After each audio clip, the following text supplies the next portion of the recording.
नमस्कार, स्वागत है आप सभी का गणेश एस्ट्रो हेल्प में। मैं हूं आपके साथ डॉक्टर दिलीप और बहुत बहुत स्वागत करता हूं आपका ज्योतिष के इस प्रोग्राम में।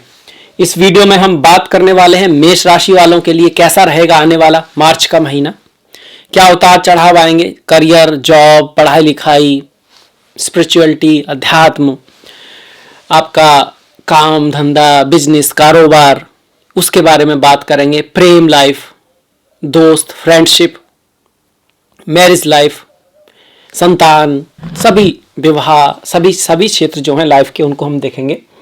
पर और साथ में ये भी देखेंगे कि हम अपनी तरफ से क्या कर सकते हैं। पर सबसे पहले ग्रहों की स्थिति को देखते हैं कि कौन सा ग्रह कहाँ बैठा हुआ है, किस राशि में है, उसका कैसा प्रभाव आएगा, फिर उस पर जाएंगे।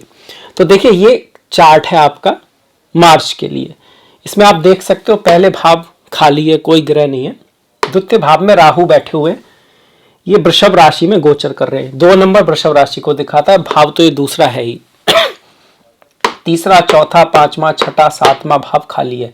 देखिए यहाँ पे जो नंबर है ना, राशियों को दिखा रहे हैं। यहाँ पर किसी और की राशि में, जैसे आपकी मेष की है तो 1 से स्टार्ट होती है, इस वजह से भाव और राशि मैच कर रही है। पर जैसे कर्क है तो उसकी 4 से स्टार्ट होगा, 4 नंबर लिखा होगा, पर ये भाव पहले ही रहेगा। ये दूसरा रहेगा, तीसरा, चौथा, पांचवा, छठा, सातवां, आठवां, ये भाव खाली है।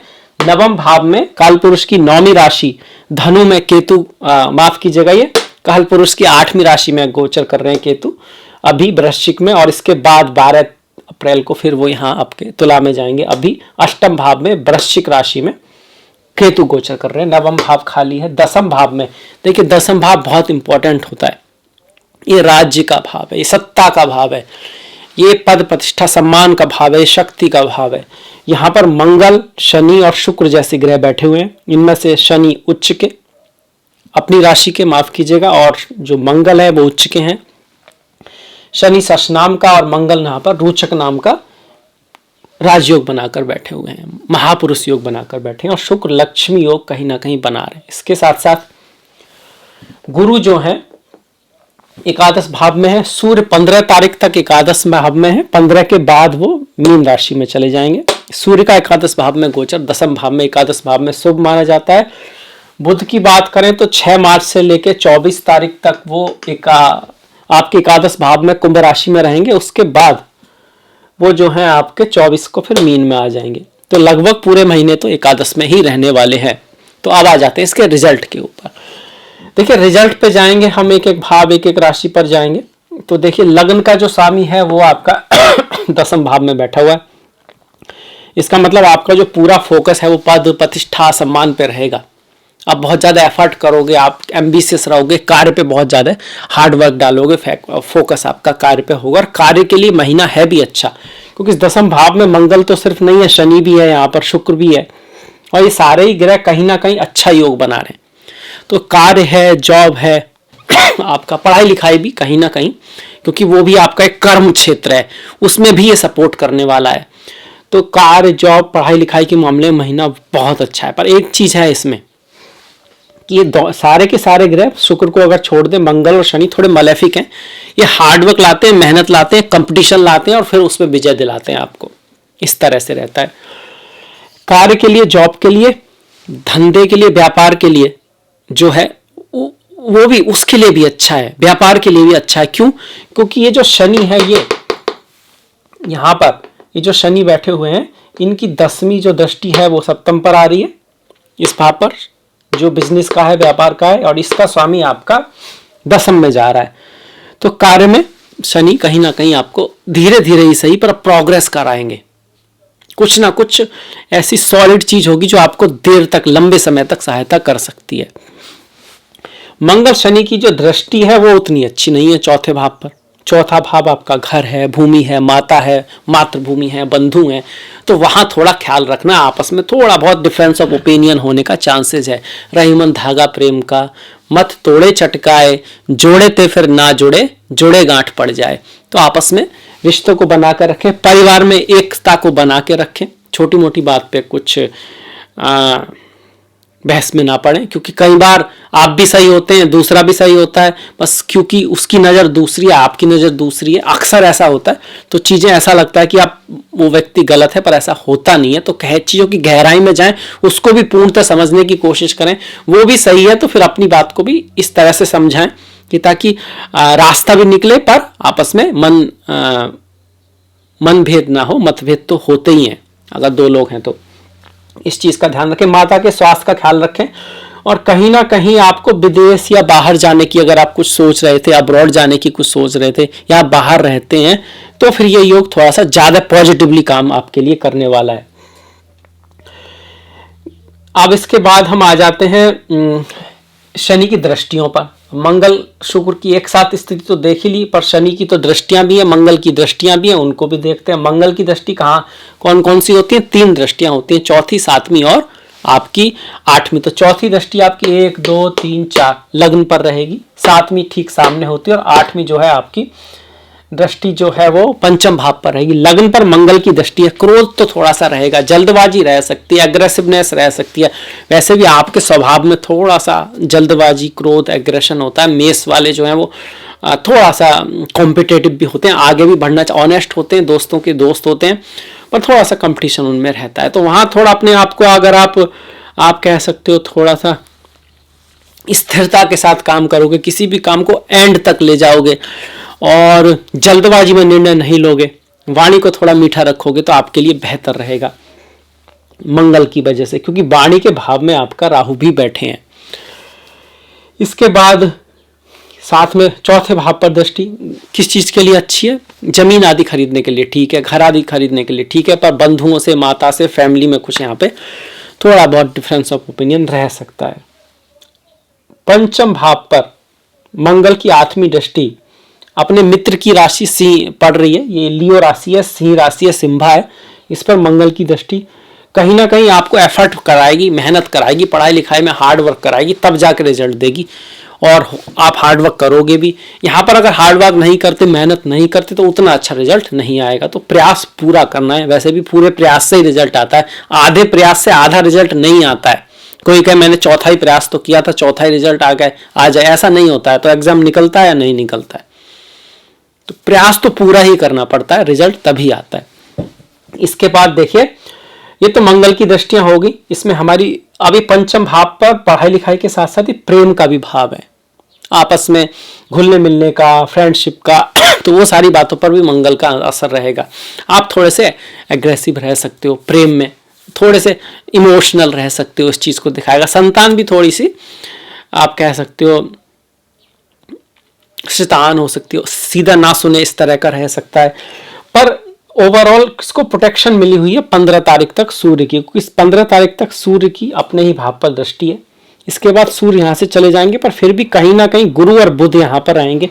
तो मंगल की दृष्टि होने के बावजूद पढ़ाई लिखाई, संतान, सेल्फ एक्सप्रेशन, प्यार, मोहब्बत, स्पेकुलेटिव गेन, इन सब में ज़्यादातर अच्छा ही रहने वाला है, क्योंकि बहुत सारे अच्छे ग्रहों की शुभ दृष्टि इस भाव पर आ रही है। आप कोई परफॉर्मर हो, आप राइटर हो, आप कोई डांसर हो, आपका कोई ऐसा काम है जहां आप परफॉर्म करते हो, उसके अकॉर्डिंग आपके कार्य पे बहुत अंतर पड़ता है, उसको लोग पसंद करते हैं नहीं करते हैं, तो आप बहुत अच्छा करोगे। आप कंसल्टेंट हो, आप एडवाइजर हो, वो काम, पढ़ाई लिखाई, मंत्र, स्पिरिचुअलिटी, अध्यात्म में आपकी रुचि है, उससे जुड़ा कोई काम है, आप डॉक्टर हो, आप फिलोसोफर हो, आप साइकोलॉजिस्ट हो, ये सब पंचम भाव के कहीं ना कहीं काम है।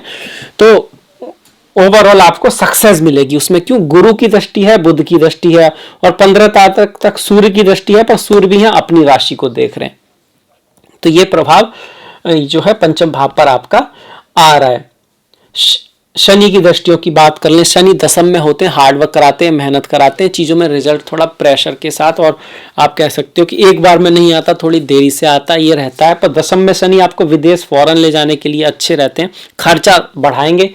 सीधी दृष्टि जो है उसकी हमने बात की कि इन सब की सीधी दृष्टि आ रही, तो माता का, मातृभूमि का, माता की हेल्थ का भी थोड़ा ख्याल रखने की आवश्यकता है। और 10वीं दृष्टि जो है उच्च की दृष्टि है, बिजनेस को बढ़ाएगी, आपका ड्राइनेस लाएगी, बढ़ाएगी, मतलब बिजनेस तो बढ़ेगा पर पार्टनर से थोड़ी खटपट भी रहेगी। मैरिज लाइफ में भी यहाँ पर शनि थोड़ा सा, देखिए ये जो था प्रेम का भाव, शादी से पहले का है, कुछ नई शादी हुई है, अब ये शादी के बाद का या शादी का है, कहीं ना कहीं। तो शादी के बाद जिनकी शादियां हो चुकी हैं वहाँ थोड़ा ड्राइनेस आ सकती है, रिलेशन थोड़ा रेस्पॉन्सिबिलिटी की तरफ तो रहेगा, पर वो जो आपस में आकर्षण होता है उसकी थोड़ी सी कमी यहाँ शनि रखने वाले हैं। फिर ये जो भाव है केतु जहाँ बैठे, ये भी शादी के बाद की लाइफ का है, सास ससुर का है, तो इन लॉज के साथ, सास ससुर के साथ भी कुछ तकलीफ या कुछ डिफरेंस ऑफ ओपिनियन रह सकता है, उनकी लाइफ में कुछ डिफरेंस ऑफ ओपिनियन हो, उनकी लाइफ में, खुद की सास ससुर की लाइफ में कुछ उतार चढ़ाव चल रहे हो, तो आपको भी उन्हें देखकर या उनसे कुछ इस तरह का लगे कि भाई ठीक नहीं चल रहा है कुछ ना कुछ लाइफ में, ये भी हो सकता है। जरूरी नहीं है कि वो आपको दिक्कत ही दें, ये भी समझने की बात है। तो ये मैरिज लाइफ के बारे में हो गया, प्रेम लाइफ के मामले में हो गया आपका, और इन लॉज और उन सब के बारे में भी हमारी कहीं ना कहीं बात हुई है।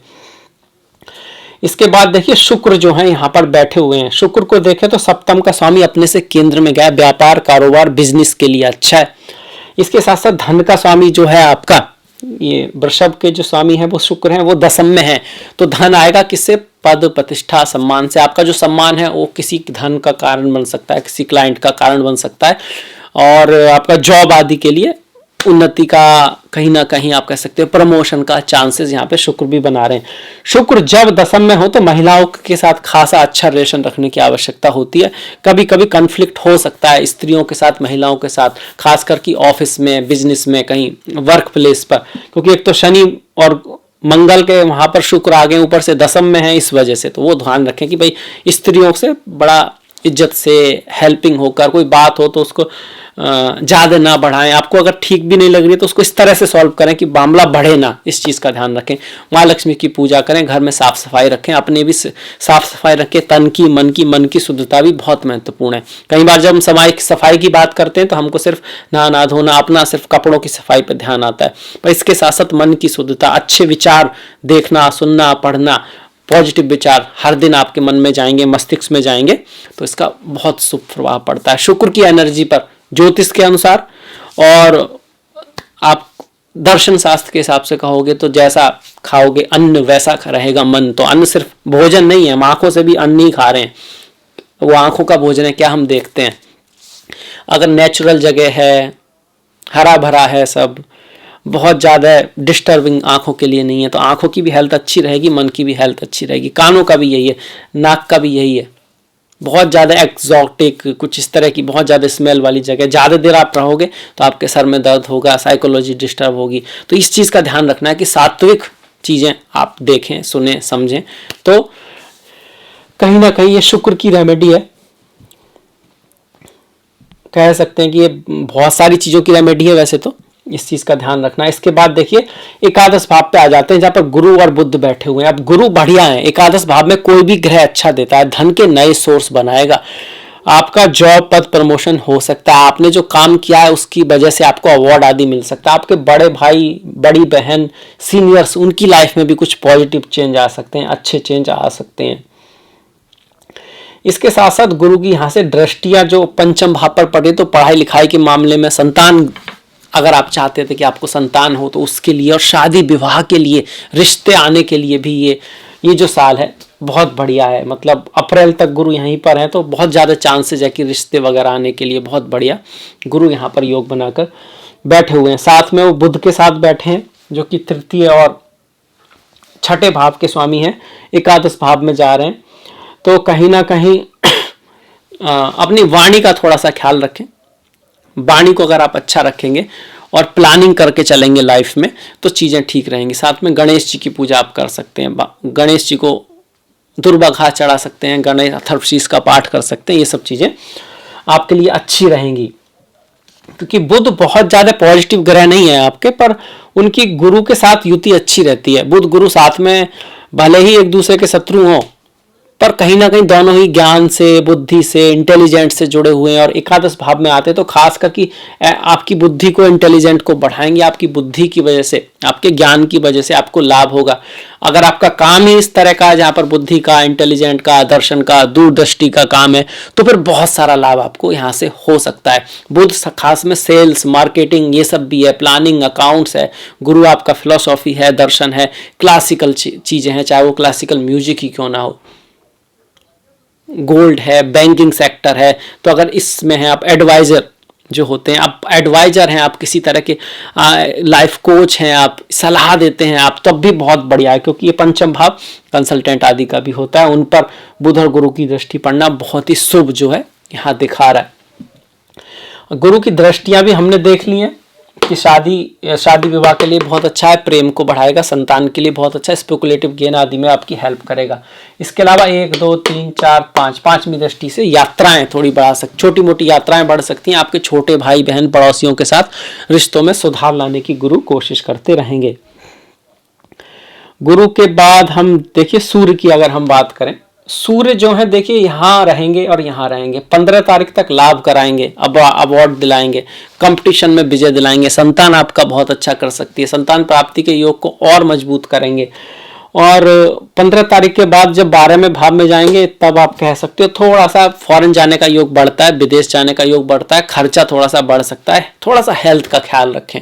आंखों से जुड़े होते हैं सूर्य, बोन्स हड्डियों से जुड़े रहते हैं, तो इन सब चीज़ों का ख्याल रखें। अगर खास करके अगर एज ज़्यादा है, आपकी आंखों की कोई दिक्कत है पहले से, या बोन की कोई दिक्कत है, तो ख्याल रख सकते हैं। पिता के साथ, बॉस के साथ रिश्तों में भी थोड़ा सा ख्याल रखें। और ये भी हो सकता है कि पिता बॉस आदि का कहीं फॉरेन लैंड, बाहर विदेश जाना, चेंज ऑफ प्लेस होने का चांस बने, क्योंकि 12वां भाव जो है अब्रॉड है, ऐसी जगह जहां आप गए नहीं, काफी दूर की यात्राओं को दिखाता है। स्पिरिचुअलिटी, अध्यात्म और ध्यान की तरफ भी मन को सूर्य यहां से ले जा सकते हैं। सूर्य के बाद देखिए राहु और केतु बच्चे हैं हमारे। राहु धन के भाव में खर्चा कराएंगे, फैमिली में खटपट कराएंगे, वाणी आपकी थोड़ी सी कटु रह सकती है, इस चीज़ का ख्याल रखें, आपस में बना के रखें। वाणी ऐसी बोलिए मन का आपा खोए, औरों को शीतल करे आपहु शीतल होए।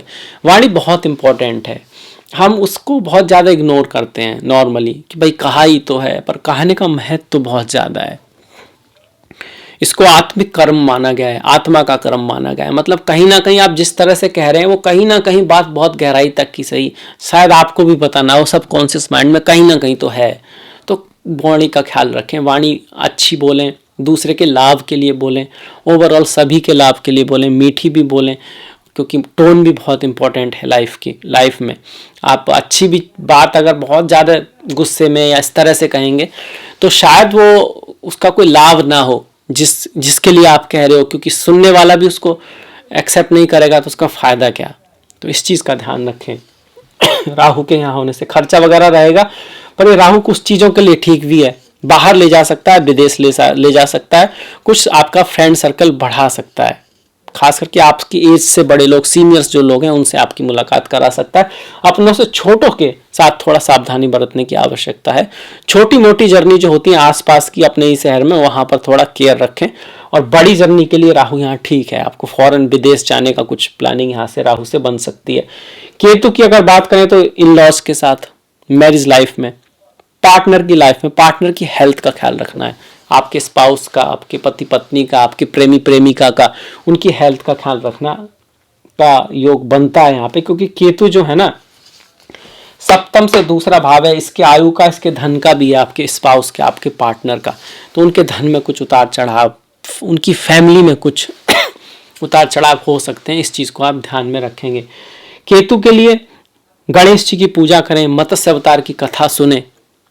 भगवान श्री हरि विष्णु का जो मत्स्य अवतार है वो केतु से जुड़ा हुआ है, तो उनकी कथा को पढ़ना, सुनना, गणेश जी की पूजा करना, गणेश अथर्वशीष का पाठ करना। इसके बाद मछली और जो कुत्ता है उसको हम केतु से जोड़ते हैं, तो उनके लिए कुछ करना, कुत्तों को रोटियां वगैरह देना, मछलियों को आप आटा वगैरह या आटे की गोली वगैरह खिला सकते हैं। उनके लिए स्पेशल खाना भी आता है, वो भी डाल सकते हैं। और इसके साथ साथ केतु के लिए, केतु संतों से जुड़े हुए हैं, अध्यात्म से जुड़े हैं, सत्संग से जुड़े हुए हैं, तो इन सब चीज़ों को अपनी लाइफ में लाएंगे तो केतु थोड़ा शुभ रिजल्ट देते हैं। अगर खासकर आपकी केतु की दशा महादशा चल रही है तो ये करना चाहिए, लाभ आपको अवश्य होता है। इसके साथ साथ ध्यान करना, मेडिटेशन करना, अपने ऊपर फोकस करना, बाहर की दुनिया के साथ साथ अपने अंदर मेरी क्या कमियां हैं, मुझे क्या सुधार करना है। राहु बाहर आपका फोकस करना चाहते हैं, बाहर सब बदलना चाहते हैं, केतु अंदर सब बदलना चाहते हैं। तो जैसी जिसकी एनर्जी है उसके अकॉर्डिंग आप काम करो, अपना ट्रांसफॉर्मेशन लाओ, अपने अंदर बदलाव लाओ, केतु आपका बहुत अच्छा करेंगे। और राहु केतु आपस में जुड़े हुए हैं, ये भी बात सामने, क्योंकि हमेशा एक दूसरे के आमने सामने रहते हैं। तो देखिए सारे ग्रह देख लिए हमने। इनकी दृष्टियां देख ली। आप थोड़ा सा भाव के अकॉर्डिंग देखना चाहें तो वो भी देख सकते हैं। पहले भाव का स्वामी जो है वो मंगल है और अष्टम का स्वामी मंगल है, कार्य के क्षेत्र में जाकर उच्च का हो गया। अपने बलबूते कर अपनी हिम्मत से आप कुछ बहुत बड़ा करोगे, अच्छा करोगे, कार्य में कुछ पॉजिटिव अच्छा बदलाव अचानक से आ सकता है, ये इस चीज को दिखा रहा है। पद प्रतिष्ठा सम्मान आपका बढ़ेगा। द्वितीय भाव जो फैमिली का है, वाणी का है, कहीं ना कहीं वो उसका स्वामी आपका दशम में जा रहा है, तो वाणी का काफी रोल रहने वाला है फैमिली में भी आपके और आपके कार्य के क्षेत्र में भी, तो उसका अच्छा उपयोग करें। ये शुक्र है तो जो लेडीज के साथ है थोड़ा बना के रखें। तीसरा और छठे भाव का जो स्वामी है आपका जो बुध है वो एकादश में है, तो आपको लाभ रहेगा छोटा मोटा, और लड़ाई झगड़े आदि से बचना है।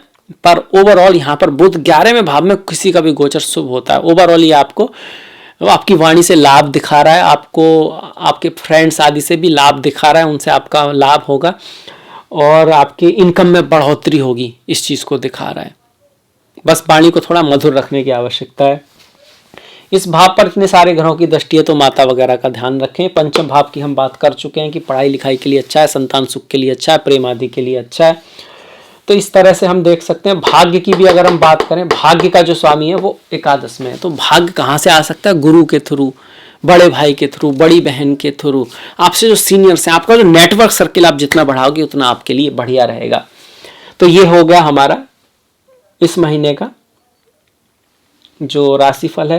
रेमेडीज में हमने मेनली राहु केतु की बात की है, क्योंकि ये दोनों इस गोचर की बात करें तो यही थोड़ा सा उतने अच्छे नहीं है, बाकी का गोचर आपका बढ़िया है, अच्छा चल रहा है। अगर हम त्योहार पे आ जाएं तो 1 तारीख को महाशिवरात्रि है, भगवान शिव का महाशिवरात्रि हो गई, तो आपको उसकी बहुत बहुत बधाई हो, बहुत बहुत शुभकामना हो। महाशिवरात्रि का त्योहार बहुत विशेष है। 2 तारीख को बुधवार को आपकी अमावस्या है फागुन की, ये पितरों से जुड़ा हुआ त्योहार है। इस दिन हम अपने पितरों को याद करते हैं, उनके प्रति रेस्पेक्ट हमको करना चाहिए। घर में साफ सफाई करना, पुरानी चीज़ें जो यूज नहीं कर रही हैं उसको बाहर निकालना, दान पुण्य करने के लिए, गीता के दूसरे सप्तम दशम अध्याय का पाठ करने के लिए बहुत अच्छा है। जिनकी कुंडली में कुछ पितृदोष आदि है उसके लिए भी उनको तो अमावस्या का फास्ट भी करना चाहिए, बहुत बढ़िया रहता है। मंत्र सिद्धि आदि के लिए अच्छा है। 14 तारीख को सोमवार को अमालकी एकादशी, 28 तारीख को सोमवार को पाप मोचनी एकादशी है। ओम नमो भगवते वासुदेवाय। जो भगवान श्री हरि विष्णु के भक्त हैं उनके लिए बहुत ही इंपॉर्टेंट दिन है। 18 तारीख को फागुन की पूर्णिमा है, मतलब कि होली है, तो होली की मुबारक हो आपको। और छोटी होली उससे एक दिन पहले 17 तारीख को होगी, होली का दहन होगा। स्टोरी पढ़िएगा, वो भी बहुत महत्वपूर्ण है। 15 और 29 तारीख को भौमा प्रदोष व्रत है, मतलब मंगल के दिन पड़ने वाला प्रदोष व्रत है। और 30 तारीख की शिवरात्रि है, जो नॉर्मल शिवरात्रि होती है। 1 तारीख की महाशिवरात्रि है। 21 तारीख को संकष्टी है, ये सोमवार के दिन होगी आपकी। और 15 तारीख को मीना संक्रांति है, जो सूर्य बदलेंगे वो 15 तारीख को बदलेंगे। संक्रांति का त्योहार भी स्पिरिचुअलिटी अध्यात्म से जुड़ा हुआ है, आत्मा सो परमात्मा। और गीता में भी भगवान कृष्ण बोलते हैं कि सबसे पहले गीता का ज्ञान सूर्य को दिया था, क्योंकि सूर्य आत्मा को दिखाते हैं, इस वजह से। तो ये था मेरी तरफ से मेष के लिए कैसा रहेगा मार्च का महीना। अगर आपको वीडियो पसंद आया, अच्छा लगा तो प्लीज लाइक कीजिएगा, सब्सक्राइब कीजिएगा और घंटी वाला बटन दबाना मत भूलिएगा। आपका जो सहयोग है वो बहुत महत्वपूर्ण है, उसको इसी तरह से बना के रखिएगा।